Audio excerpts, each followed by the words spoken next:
যে গেল?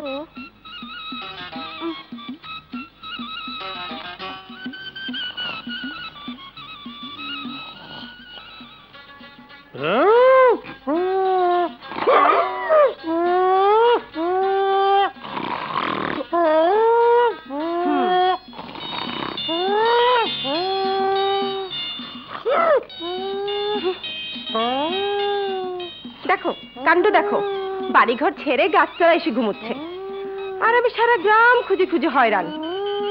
এই শুনছো? এই ওঠো, ওঠো না।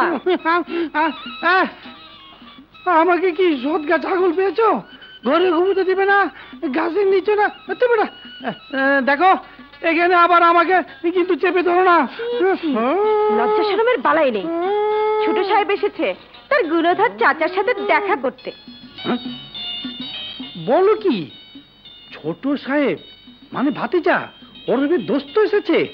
চলো যাই। না, তুমি বাড়ি যাও। হ্যাঁ। ছোট সাহেব একা, আমি হারুকে ডেকে আনি। ডাব পেরে খাওয়াতে হবে না?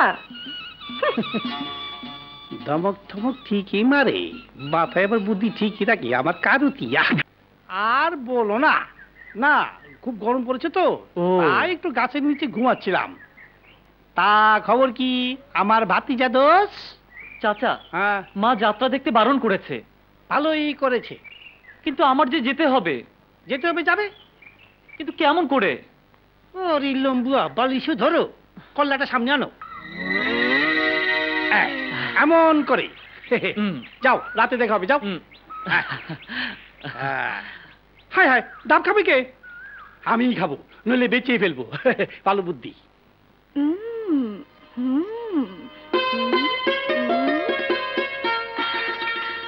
মিলন ভাই, কি হলো মিলন ভাই? আজ এত সকাল সকাল শুয়ে পড়েছেন কেন? নাকি শরীর খারাপ? কি হলো? পড়ুন না। আমার উপর রাগ করেছেন? দাঁড়ান, দেখাচ্ছি মজা। আমি আমি তোমার মোহাম্মদ চাচা।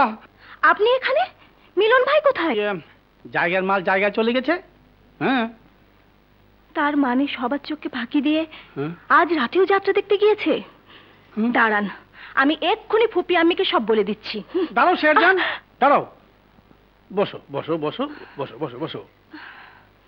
আচ্ছা, তুমি তো মিলনকে ভালোবাসো? হ্যাঁ, ভালোবাসা মানুষকে জোর করে পাওয়া যায় না, তাকে তার মর্জি মতো চলতে দিতে হয়। মিলনকে মিলনের মতো থাকতে দাও। পুরুষ মানুষ 2-4 দিন যাত্রা দেখলে কি তোমার কাছ থেকে হারিয়ে যাবে? যাবে না। যাও যাও যাও। হ্যাঁ যাও। আমি শুয়ে পড়ি, যদি কেউ দেখে ফেলে, ওরে বাবা রে।